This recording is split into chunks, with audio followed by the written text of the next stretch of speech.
শহীদ president Ziaur Rahman বীরুত্তমের মাইকটা ভালো নয়। কতগুলো জিনিস আমি সবাইকে বলবো। সাধারণত মুক্তিযোদ্ধাদের মাইক ভালো থাকে। আপনি খুব গান গাইতে গেলেন, হারমোনিয়াম ভালো নয়, গান গাইতে পারবেন না। জিনিসটা এরকম, যন্ত্র ভালো থাকতে হবে, কারণ এইখানে ফেল করার কোনো জায়গা নেই। আমি নিজে এক সময় একা একা পলিটিক্স করতাম। আমার মাইকে সুর শোনা যাইত 1 মাইল দূর থেকে। আমার বাড়িতে এখনো 4টা হর্ন আছে।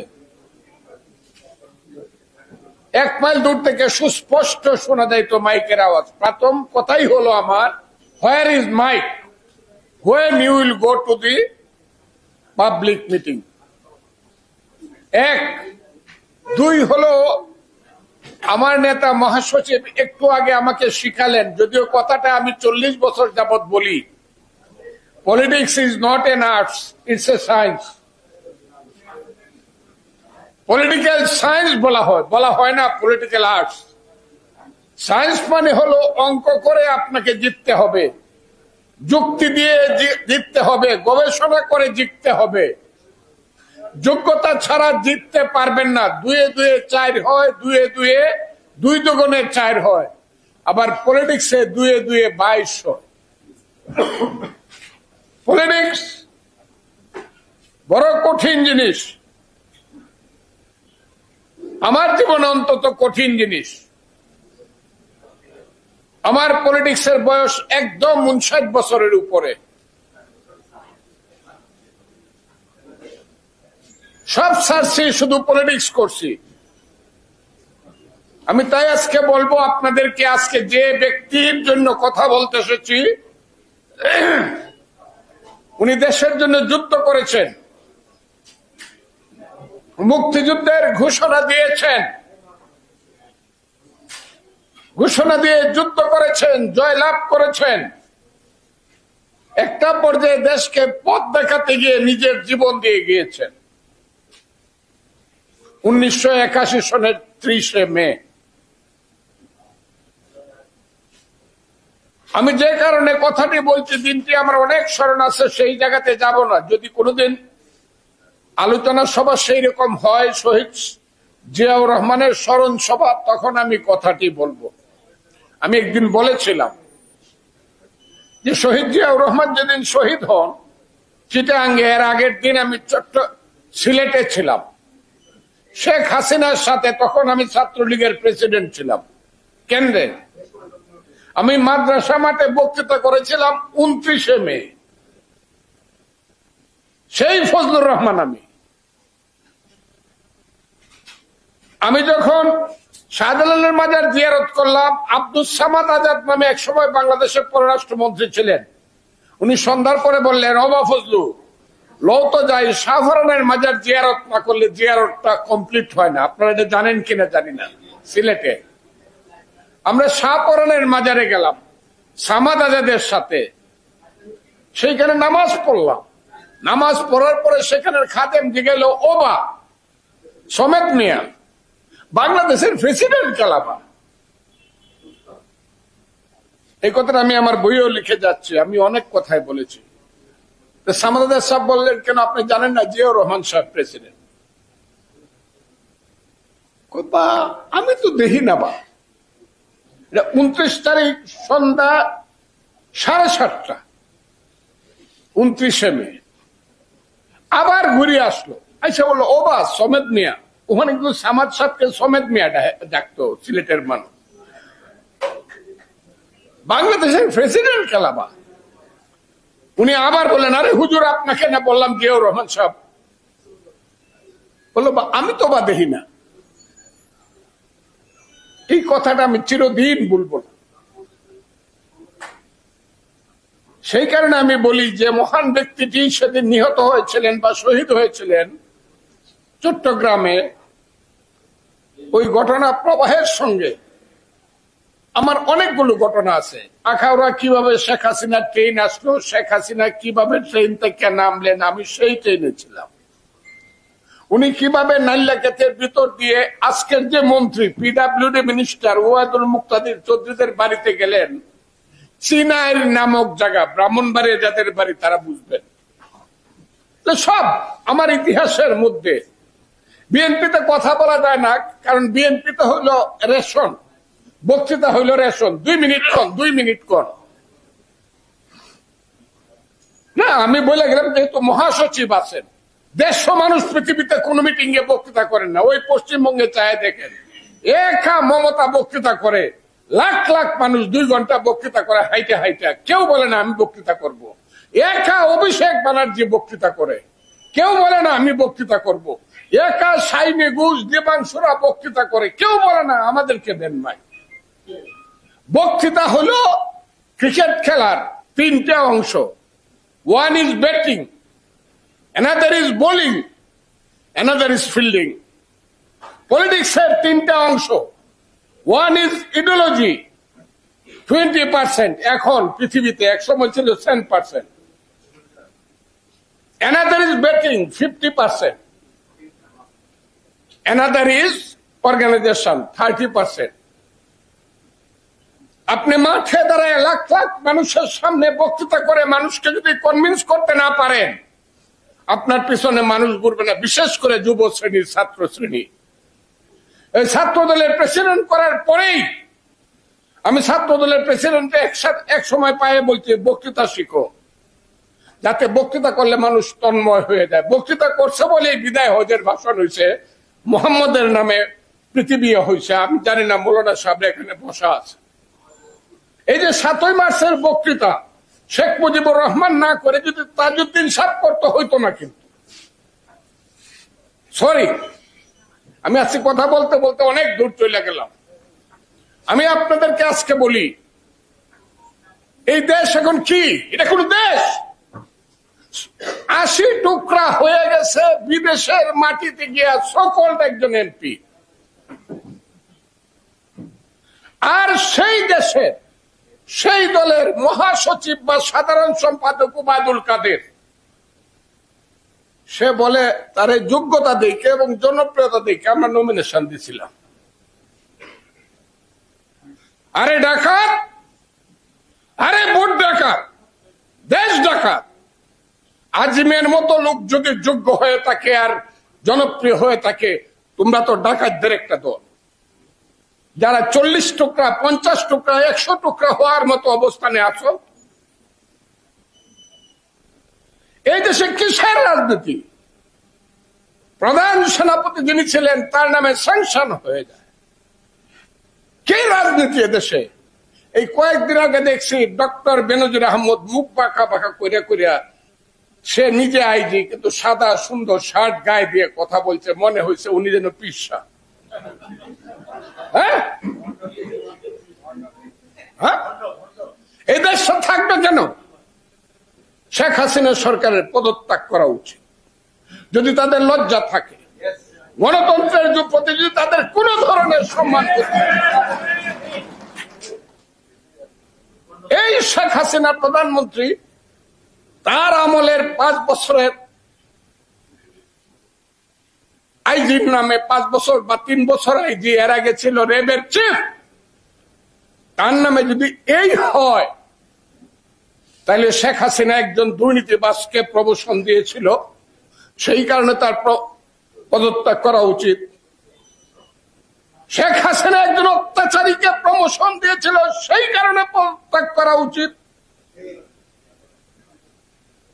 তার প্রধান সেনাপতির নামে যদি স্যাংশন হয় এবং খুব সুস্পষ্ট ভাবে যদি বলা হয় পৃথিবী থেকে তার ভাইয়েরা হইল ফাঁসির আসামি ছিল, যাবজ্জীবনের আসামি ছিল, অন্যায় ভাবে তাদেরকে ছেড়ে দেওয়া হয়েছে, সেই অন্যায় হয়েছে শেখ হাসিনার আমলে। শেখ হাসিনা অন্যায় তো করেছে, তারপরে আবার তাকে প্রধান সেনাপতি করেছে, এখন তার নামে স্যাংশন এসেছে, তার পদত্যাগ করা উচিত যদি লজ্জা থাকে। এবং যে রাষ্ট্রপতি, আমি কইলে পরে আপনারা সবাই বলেন বিএনপির ওই রাষ্ট্রপতি নাকি সরল সোজা মানুষ, ওরে আপনারা চিনেন না। ওইল বাংলাদেশের রাজনীতির অমরেশ পুরী। অমরেশ পুরী বুঝে? মুরব্বীরা তো বুঝার কথা। এর নাম হলো আব্দুল হামিদ। ফাঁসির আসামিকে বা যাবজ্জীবন আসামিকে যদি খালাস করতে হয়, দস্তখতটা, শেষ দস্তখতটা কিন্তু রাষ্ট্রপতির করতে হয়। আমি আইনজীবী হিসাবে বলছি, কথাটা ঠিক না বেটি? উনিও এত সরল মানুষ, তাহলে এই ধরনের মানুষকে উনি দস্তখত করে ছাড়লো কেন? আপনারা বলবেন প্রেশার ছিল শেখ হাসিনার, উনি একবার তো ফিরাই দিয়ে বলতে পারতেন, এই ক্ষমতা তো উনার ছিল যে না আমি এটা করতে চাই না, দ্বিতীয়বার দিলে উনি দস্তখত করত। এই যে দেশ, এরা বৈশা আছে 15 বছর যাবত। ওদের যে বাপের বাপ লাগে দাদা, তার নাম হলো মোদি। আমি খুব চ্যালেঞ্জ করে কথা বলছি, আমাকে জেলে নিয়ে দাও, ফাঁসি দিয়ে দাও। মোদি ওই যাওয়ার উপক্রম হয়েছে। মোদি যেদিন যাইব গা, শেখ হাসিনা 6 মাসের মধ্যে যাইব গা। আমি বললাম, আমি মহাসচিবের সামনে কথাটা বললাম, হ্যাঁ যাইব গা, তবে প্রশ্ন আছে ক্যাপ্টেন কেমন, বিপক্ষের ক্যাপ্টেন কেমন। 5,000 লোক আছে স্টিমারের মধ্যে, অন্ধকার রাত, আপনার হাতে লাইট নাই, আপনার হাতে লাইট নাই, স্টিমার ডুবে যাবে, আপনি মরে যাবেন যদি লাইট না থাকে। আপনি বিএনপির যে দলের 25,000 কর্মী জেল খাটতে পারে, উবায়দুল কাদের বলে এই দল অনেকে অপাঙ্ক্ত হয়ে গেছে। আরে বেটা, তোর তো সারা বাংলাদেশে 25,000 কর্মী এখন নাই। আওয়ামী লীগের রিয়েল কর্মী 25,000 নাই, সব তো লুটেরা হাইব্রিড। আওয়ামী লীগের রিয়েল কর্মীরা মরে গেছে, ঝরে গেছে, এখন তো হাইব্রিড।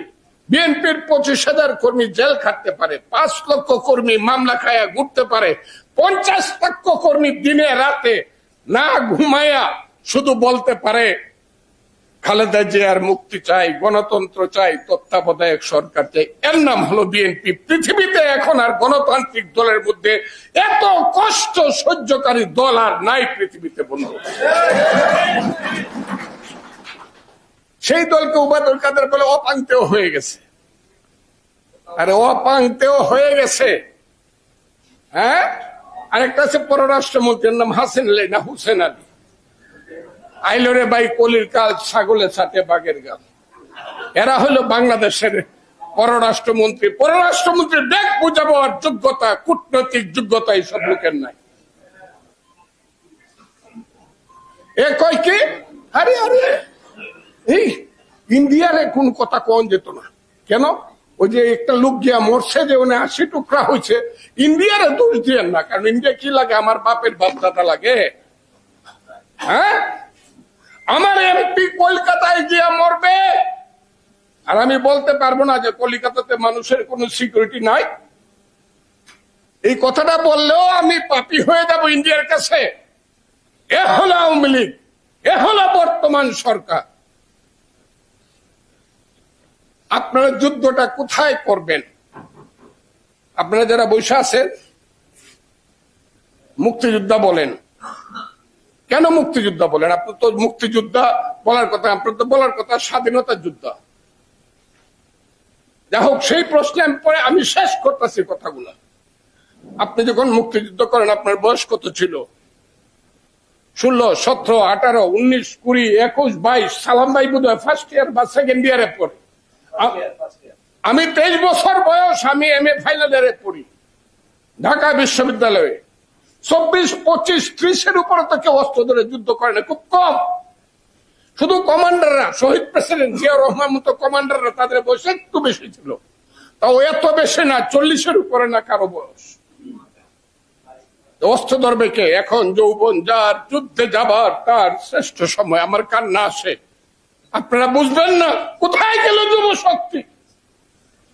কোথায় ছাত্র শক্তি? বলুন।